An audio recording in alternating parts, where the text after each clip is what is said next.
The silver net burned where it touched my fur, searing lines of agony across my shoulders as I thrashed against its weight. 3 hunters circled me with electric prods, their faces hidden behind ivory masks that blocked scent. Smart. They'd learned from the last pack that tried to capture an Eclipse-born. "Careful with the merchandise," barked their leader, a woman whose voice carried hard-earned authority. "Lord Valdric wants her alive and unmarked. She's worth more than your entire bloodline." I snarled, tasting copper where I'd bitten through my own tongue rather than scream. They didn't know. Couldn't know. Eclipse-born didn't scream. We sang death songs instead. "She's smaller than the reports claimed," one hunter muttered, prodding my flank. "You sure this is her, Captain Thrace? Look at her eyes, fool!" Even through pain, I felt their collective retreat. My eyes, one crimson, one pure silver, marked me as clearly as if I wore a sign. Crimson wolves were legend for a reason. We were born wrong, born cursed, born with souls split between the living realm and the shadow void, born to die before our 21st winter. Mine was in 3 days. Movement in the tree line! The forest exploded, not with violence but with presence. Every bird fell silent, every insect stilled. Even the wind held its breath as he emerged. I'd heard stories of Alpha King Zephyr Darkwold. Who hadn't? They said he appeared no older than 35, though whispers claimed he'd walked the earth far longer. The one who'd united 7 territories through blood and brilliance. The king who'd never taken a mate because he was waiting for something impossible. Stories hadn't prepared me for reality. He moved like liquid darkness given form, standing nearly 7 feet in his human shape. Midnight hair streaked with premature silver that made him more dangerous, not less. His eyes were pools of golden fire that seemed to see through dimensions. "Release her." His whisper shattered Thrace's prod like glass. "Your Majesty," Thrace stammered, dropping to one knee. "Lord Valdric commissioned us. The girl is Eclipse-born. She needs containment for everyone's safety." "Lord Valdric is about to learn why I'm the Alpha King and he's merely Lord of Table Scraps." His gaze found mine through the burning net, and the world shifted. I'd lived 20 years, 11 months, and 28 days without understanding what recognition meant. Now I knew. It was every cell screaming finally while your mind screamed impossible. It was feeling complete while simultaneously shattering. It was knowing your death had just become infinitely more complicated. "Hunters," Zephyr said, still holding my gaze. "This is Lyra Lee Moonheart, the wolf your prophecies call the Eclipse Daughter." Gasps. Weapons dropping. One hunter fainted. "But more importantly," he continued, moving closer despite protests about safety, "she's my destiny. The one I've waited 3 centuries to find." 3 centuries? My wolf mind reeled. No natural wolf lived past 40. "You're lying," I managed to rasp, my first human words in 2 years scraping my throat raw. His smile was winter personified. "No one entirely mortal lives that long." He reached for the burning net with bare hands. Where it touched his skin, instead of burning, it froze, then shattered like spun sugar. The moment it fell away, I should have run. Every instinct bred into Eclipse-born screamed flee. Instead, I stood on shaking legs, faced the impossible Alpha King, and spoke the words that would destroy everything. "If you're my destiny, then why do I dream of killing you every night?" His eyes flashed with satisfaction. "Because, little Eclipse," he said, "that's exactly what you're supposed to do." Behind him, shadows that shouldn't exist in daylight began to writhe. My wolf form collapsed, forcing me back to human shape, something I hadn't done willingly in 2 years. Naked, scarred, and trembling from more than cold, I stood before the Alpha King as hunters scrambled to look away. Except Zephyr. His gaze never wavered, taking in every scar, every mark of survival. "Give her your cloak, Thrace," he commanded. The captain fumbled with her fastening, but I raised my hand. "Don't. Clothes feel like chains now." "Then wear chains if you must," Zephyr said, shrugging off his own coat. Black leather lined with something that shimmered between reality and shadow. "But wear something. We have an audience soon, and the Council of Bones doesn't appreciate vulnerability." The Council of Bones. Every wolf knew that name, the ancient governing body that existed before the first pack. Myths, legends. "They're stories," I said. "Everything's a story until it shows up demanding answers." He held out his coat, patient as a mountain. When I took it, our fingers brushed. Visions exploded through my mind, a throne of fossilized moonlight, blood raining upward, and my hand driving silver through his heart while he smiled. I jerked back. "What was that?" "Tuesday. Or it will be." His cryptic smile deepened. "Time moves differently when you're partially immortal." "Stop talking in riddles." The coat was warm, too warm, almost alive. 3 days. I have 3 days before the Eclipse curse claims me. Every Crimson Wolf dies on their 21st winter. Everyone didn't have me? You're right. They didn't have an ancient, possibly insane alpha claiming to be their destiny while admitting I'm meant to murder him. Thrace whimpered. The other hunters had formed a protective circle, though whether protecting us or from us remained unclear. Zephyr stepped closer. Under pine and midnight musk was something else. Cosmic dust, dying stars, entropy's perfume. "What are you?" I whispered. "Complicated." He tilted his head, studying me. "In 3 days, when the blood eclipse rises, you'll either die screaming as your soul tears between dimensions, or... or? You'll become something the world hasn't seen since the first blood eclipse, 1,000 years ago. Which is... mine."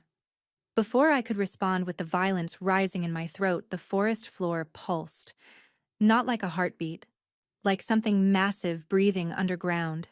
Trees began bleeding black substance that smelled of burnt sugar and fear. "They're early," Zephyr muttered, pulling me against him. "Hold on." "Who's early?" Then I saw them. Rising from bleeding earth like nightmares given form. The Council of Bones. 7 figures in robes stitched from extinct creatures, faces hidden beneath hoods, hands skeletal yet alive. The tallest pointed a finger of fused vertebrae at me. "Lyrelei Moonheart, Eclipse daughter, Destiny Breaker, you stand accused of existing beyond your permitted time." "I still have 3 days." "Had. Until you touched him. Until you accepted the impossible bond. Now you exist outside time, outside law." I didn't accept anything. But even as I protested, Zephyr's coat pulsed against my skin like a second heartbeat. Like a claim. Like a bond I couldn't break without breaking myself. The ground cracked wider, revealing glimpses of something vast and hungry beneath. Something that had been waiting for exactly this moment. The coat. I tried to rip it off, but it clung like living shadow. "What did you do?" "Saved your life," Zephyr said, apology flickering in his golden eyes. "Temporarily." The council moved closer, robes dragging through black blood seeping from earth. Where they passed, ground crystallized into obsidian mirrors reflecting futures that might never be. "She cannot be saved," the tallest said. "Eclipseborn exist to maintain the barrier. Their deaths feed the seal. It has been thus for a millennium." "Because you made it that way." Zephyr's voice dropped to frequencies that hurt. "After you failed to contain what you summoned." Silence stretched taut. "You know nothing, half-dead king." I was there. He pulled me closer, and through our touch, centuries of memory flooded my consciousness. When you 7 broke reality trying to become gods, when you created the first blood eclipse as a bandage over your tear between dimensions. Images crashed through me, young wolves performing forbidden rituals, sky tearing to reveal endless void, panic, and then the first sacrifice. A young wolf with mismatched eyes thrown into the tear. You've been murdering us for 1,000 years to hide your mistake? The counselor lowered his hood, revealing a skull shifting constantly between wolf and human. Not murdering, recycling. Each death strengthens the seal. Without those sacrifices, the void consumes everything. Lies, Zephyr snarled. The seal could be maintained differently. You chose the easiest path, letting innocence die rather than sacrificing your own immortality. And what would you know of sacrifice? You who bargained with the void itself? I pulled away, understanding flooding through me, the cosmic dust scent, the impossible age. You made a deal with what they're trying to contain? Vulnerability flickered across his features. To find you. The void showed me every timeline. In 999, you die in 3 days. In one, just one, we change everything. How? You don't seal the void or die for it. You become its master. The council hissed in unison. The void cannot be controlled. It's entropy incarnate. Not by the living or dead. But Lyralee is both. Eclipse-born exist between states. That's why you sacrifice them. They're the only beings who can touch the void without being consumed. Everyone who tried was destroyed. Because they tried alone. He took my hand, alien power flowing between us. Together, a void touched Alpha and an Eclipse daughter. We become something else. What? His smile held beauty and terror. The void's own children. Or its destruction, the counselor said, which is why she dies now. But before they could move, my shadow did something unprecedented. It stood up, not metaphorically. My actual shadow peeled from the ground, three-dimensional and independent. Finally, it said, with my voice inverted. 20 years I've waited for you to notice me, sister self. The council froze. Even Zephyr stepped back. Shadow splitting requires decades of void exposure, the counselor breathed. My shadow laughed like breaking glass. She was conceived during eclipse, born as the moon devoured itself. We've been touching the void since before we had skin. Memories crashed back, my mother singing in pre-language tongues, other wolves avoiding us, how she died when I was 7. Not from illness, but from unraveling. Mom was eclipse-born, but they die at 21. Unless, Zephyr said slowly, they're pregnant. The void takes one life, but if there are two, the mother unravels, but the child inherits double the connection. Understanding dawned with horror and hope intertwined. 2 souls in one body, my shadow continued, moving with eerie grace. One belonging here, she gestured to herself, and one there. She pointed at me. I'm why you dream of the void, sister self, why you hear it singing. You're why I'm still alive, I breathed, pieces clicking together. I've been eating the curse for years, metabolizing it into something new. Where my shadow touched ground, flowers of crystallized darkness bloomed. But I'm getting full. 3 days from now, I'll be too heavy with consumed curse to stay attached. That's why eclipse-born die, I said, horror dawning. Their shadows become too real. The body can't survive losing half its soul. Unless, my shadow smiled, someone else anchors the half that remains. Every eye turned to Zephyr. You didn't make a deal to find her, the counselor hissed. You made one to become her anchor. I made a deal to become something that could survive bonding with her. Normal wolves who mate with Eclipse-born are consumed by void energy, but I'm already partially void-touched. What we are, my shadow corrected. Because here's what they haven't told you. The council doesn't just sacrifice us to maintain the seal. They harvest our shadows after death. The ground cracked, revealing the truth beneath. thousands of shadows writhing in a massive seal of darkness and death. The Shadow Army, I whispered. You've been collecting them. To fight what's coming, the counselor said without shame. The void grows hungrier. Soon, one death won't suffice. We're preparing for war. By enslaving the dead? By utilizing resources, your shadow will be the strongest we've collected. Or, my shadow examined her dark fingers, you could try something really stupid. She looked at me, then Zephyr, grinning wider. What if we don't split? What if instead of losing me, she gains him? 3 souls instead of 1. Abomination. The counselor trembled. We're already abominations. You made sure of that. Without warning, my shadow stepped into me, not behind, but literally into the same space. The sensation was like being turned inside out while becoming more solid. I could see in spectrums without names, hear atomic conversations. Stop her! But Zephyr was faster. His form exploded into something between wolf and cosmic event.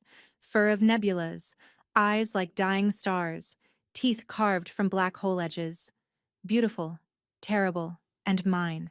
No, ours. My shadow and I reached with hands existing in multiple dimensions. When we touched him, reality hiccuped. For a moment lasting forever and no time, I experienced true unity. 3 souls choosing to become something new. Through Zephyr's memories, I saw the void's vastness. Not evil, just endless. Through my shadow's perception, I understood the spaces between spaces. The Trinity bond. We set in perfect harmony. Not an ending, but a beginning. Power flooded through. Not corrupt sacrifice or cold control, but something wild and alive. But then the ground shattered completely. From beneath arose something that shouldn't exist. A howl so deep it was felt rather than heard. The trees didn't just bleed. They hemorrhaged silver light.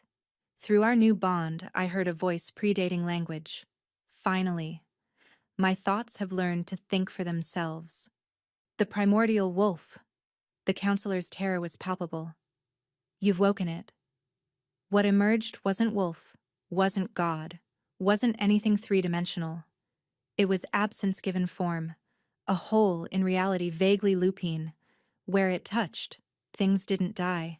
They never had existed. My wayward thoughts. It spoke through unspace. You've done well.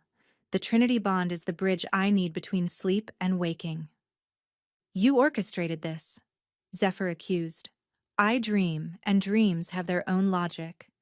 But yes, I've waited for this configuration.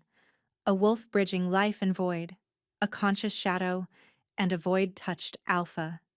You want to possess us, I snarled. Possess? It laughed, erasing 3 trees from ever growing. I want to be born. I'm tired of dreaming alone for eons. You 3 are my alarm clock. We'll fight. Fight me? Child, you are me. Every eclipse born is a piece of my consciousness sent to learn what being means. And now through you, I finally understand. The world tilted as impossible truth crashed down. Understanding and becoming are different things. A new voice rang through every tree simultaneously. Warm, familiar, impossible. The primordial paused. Alara Moonheart, my most clever thought. You discovered the loophole, transforming before the eclipse claims you. My mother, alive. Here. For 13 years, I'd thought her dead. I discovered more. She continued through the forest network. You're not a god or primordial force.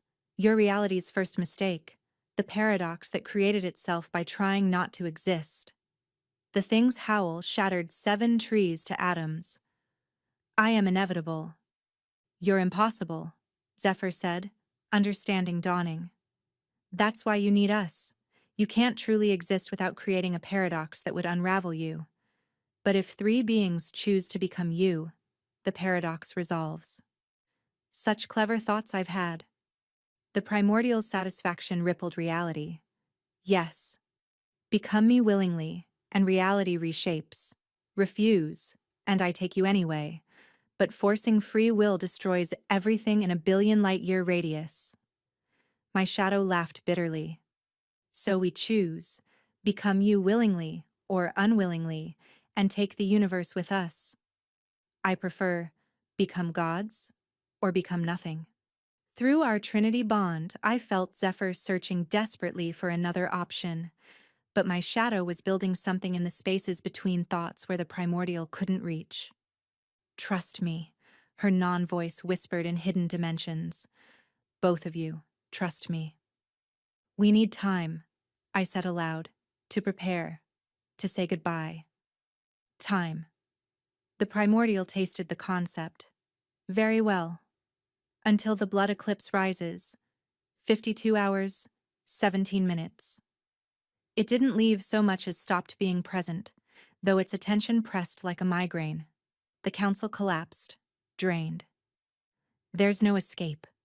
The lead counselor wheezed. We've tried for 1,000 years. Then we changed the rules, my shadow said, smile sharp enough to cut reality. Or make new ones. She turned to the bleeding trees. You've been reality's antibodies. But what if instead of sewing the void shut, we sew it into a new shape? Impossible. Elara's voice responded. We're trees. We gave up change for stability. You gave up changing alone. But through the Trinity bond, we can channel change through you. Every transformed wolf becomes a needle. We become the thread. We don't stop the primordial. We reweave it. Into what? Zephyr asked. Into what it claims to want. Real existence. But mortal. Bound by the same rules as everything else. It would never agree. It doesn't have to, I said, understanding flooding. Because it won't be the primordial anymore. It'll be us. We become it. Then change what it means. For 2 days, we prepared. The council shared hoarded knowledge, rituals older than language, symbols predating meaning. Every transformed wolf contributed essence to a pool of liquid starlight growing in the forest's heart. My shadow taught me to exist in multiple states simultaneously. Think of yourself as water, ice, liquid, vapor. All you, expressing differently. Zephyr summoned his pack from all 7 territories, memory walkers who could change the past by remembering it differently, dream shapers pulling nightmares into daylight, soul singers whose howls harmonized reality into new configurations. They're here to witness, he explained. What we do needs to be remembered properly, or it might unhappen itself. On the final night, as the blood eclipse began to rise, we stood in the circle of transformed trees. The Trinity bond hummed between us, stronger now, practiced. Ready? Zephyr asked, form shifting between mortal and cosmic. No, I admitted, but that's never stopped us. My shadow laughed, stepping into, through around me, existing in all states at once. Remember, we don't fight. We embrace. We become. We change. The moon reached apex. Reality paused. The primordial materialized, inevitable as entropy. My alarm clocks. Ready to wake me? Yes, we said in unison, meaning it. Its surprise was almost worth what came next. No resistance? Why resist becoming God? My shadow asked through my mouth with Zephyr's voice. We've been preparing to be you. We opened ourselves completely, every defense, every barrier shattered. The primordial surged into us like ocean into cup. For a moment, I understood what death truly meant. Unbecoming. My consciousness shattered into components. Every thought became separate. Every memory grew awareness. I was nothing and everything, nowhere and everywhere. But through it all, a thread remained. The Trinity bond, now woven through every tree, every pack member, even the council. We'd made ourselves not just a vessel, but a net. Now, Alara's voice echoed through every transformed wolf. The trees moved, not physically, but essentially. They rewove themselves into a pattern that shouldn't exist, a cage made of choices. Every transformed wolf had chosen their fate, and that choice became a rule the primordial had to follow, because it was us now, and we were it. What? The primordial's voice came from my throat. Zephyr's howl, my shadow's laughter. What are you doing? Teaching you. We replied with one voice across 3 bodies, what it means to be mortal. The transformation wasn't violent. Violence could be resisted. Instead, it was like water freezing, inevitable, following laws that had always existed but never applied to something like the primordial. This isn't what I wanted. No, it's what you needed. The primordial's essence raged, trying to tear apart our unity. But every pull, the forest pulled back. Every transformed wolf held a piece of our consciousness, anchoring us across hundreds of points. Boundaries are suggestions. It snarled through my voice. Not anymore, I replied through its thoughts. The blood eclipse pulsed. Every eclipse-born ever birthed had built to this moment. We weren't random victims. We were antibodies that had finally found their virus. Through our bond, I felt the primordial's rage shifting to confusion, then fear, then curiosity. What is this sensation? It asked through all 3 of us. Heartbeat. You're learning what finite means. I don't want to be finite. Neither did us, my shadow said gently. But finite doesn't mean powerless. It means precious. Through the transformed trees, I felt Alara stronger than ever. Not just one tree, but the pattern between them all. The network itself conscious. Lyra lie. She spoke directly for the first time since transformation. Let go now. Not of the bond, but of fear. You're all becoming something together. What? The bridge. Not between void and reality, but between what was and what could be. The primordial's essence shifted like a massive creature rolling over in sleep. But it wasn't fighting anymore. It was listening. Show me, it said, sounding ancient yet newborn. Show me what choosing mortality means. We opened our combined consciousness, sharing everything. Every human moment, joy, sorrow, love, loss. Every wolf instinct, pack, hunt, protection, home. Every shadow existence, the spaces between, the forgotten corners. The primordial experienced it all at once, birth and death, first love and final breath, the weight of choice and freedom of consequence. It's so small, it whispered, and so infinite. That's the paradox of mortality, Zephyr said. Limited, but limitless. I understand now. I wanted to wake because I was lonely, but if I become mortal, become real, you'll never be alone again, I finished. The transformation accelerated. The primordial's infinite essence compressed, shaped into something reality could hold. Through the Trinity bond, I felt it. Not destruction, but birth.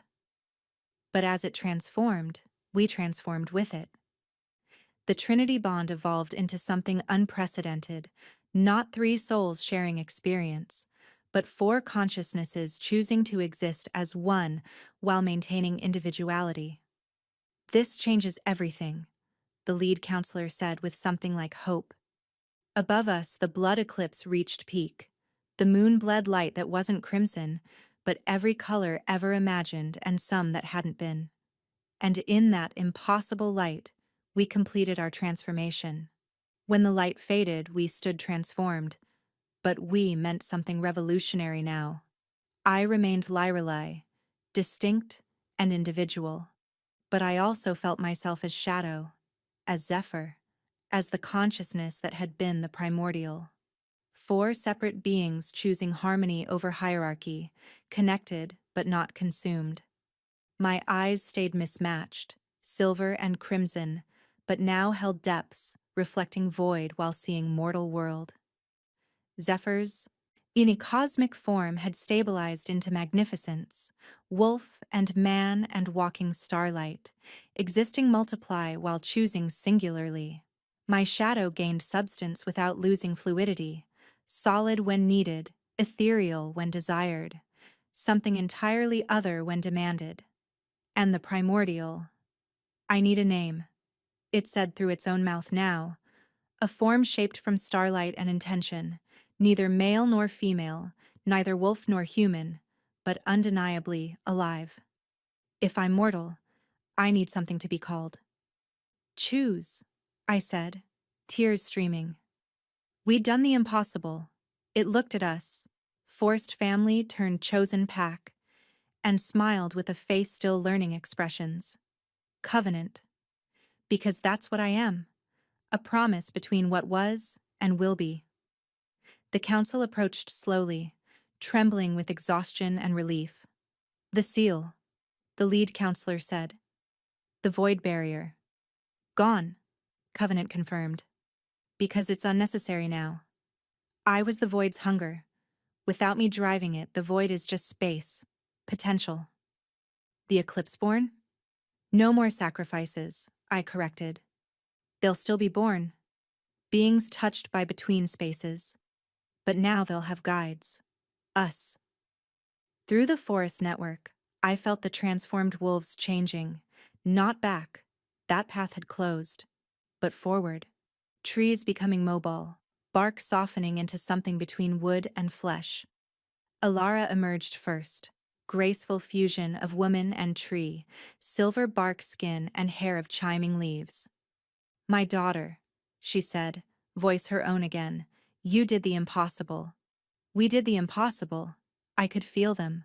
Other Eclipse born worldwide, hiding, running, preparing for deaths that wouldn't come.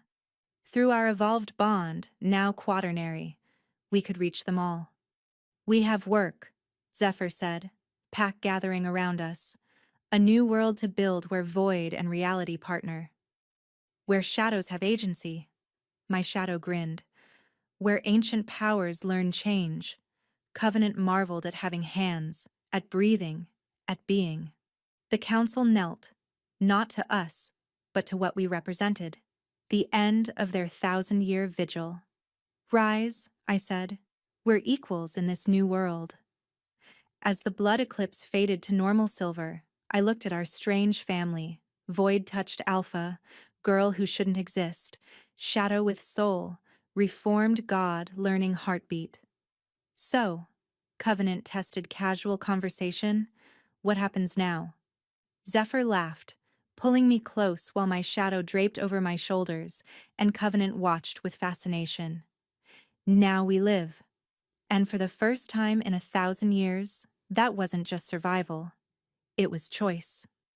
6 months after the blood eclipse, our world had transformed beyond recognition. The academy stood where the thornwood's heart once bled, structures grown rather than built from living trees, Elara and her fellow transformed had become. Young Eclipse-born arrived daily, no longer hiding, no longer hunted. They came to learn what they were, what they could become. She won't shift, Zephyr said, gesturing to our newest arrival, a girl of 16, telltale mismatched eyes wide with fear. Says she'll disappear. I remembered that terror. Kneeling before her, I let my shadow separate partially, demonstrating multiple states without losing self. What's your name? Vera, she whispered. My parents said I was cursed, that I'd die when the next eclipse comes. Your parents were told lies by people who believed they were truths, Covenant said, approaching with strange grace. They'd taken to teaching philosophy, helping youngsters understand their place between worlds. You're not cursed, you're evolved. Through our quaternary bond, I sensed the council arriving before seeing them. They visited weekly now, documenting, learning to guide rather than control. Eastern Void tears have stabilized, the lead counselor reported, Skullface somehow pleased. Local Eclipse-born you trained, maintain them perfectly. Commerce between realms has begun. Commerce? Such a mundane word for the impossible. Void-touched merchants trading starlight for grain, shadow walkers delivering interdimensional messages. Reality had become flexible without breaking. There's something else, he continued. New births detected. Not eclipse born, but different. Children born when both moons are full, at the intersection of void and reality. Twilight children, my shadow said immediately. I dreamed them. They'll be bridge builders, unifying segregated realms. I met Zephyr's cosmic eyes, seeing my own thought reflected. We'd changed the world, but it was changing itself too, evolving unpredictably. Vera had relaxed, watching other young ones play in forms defying categories: wolf, human, shadow, all or none as they chose. Will I be like them? She asked hopefully. No, I smiled. You'll be uniquely, perfectly you. Alara emerged from living walls, tree form more mobile daily. Show her the garden where reality grows alongside impossibility. As I led Vera to where void flowers bloomed beside mortal roses, our bond hummed with contentment. 4 consciousnesses, hundreds of connections, infinite possibilities. I was so scared, Vera admitted, of becoming nothing. Instead, Covenant said warmly, you become everything. The sun set, but darkness didn't fall. Not anymore. In our new world, twilight lasted as long as needed, bridging day and night, void and reality, fear and hope. We'd been born to die. Instead, we'd chosen to transform everything, and this was just the beginning.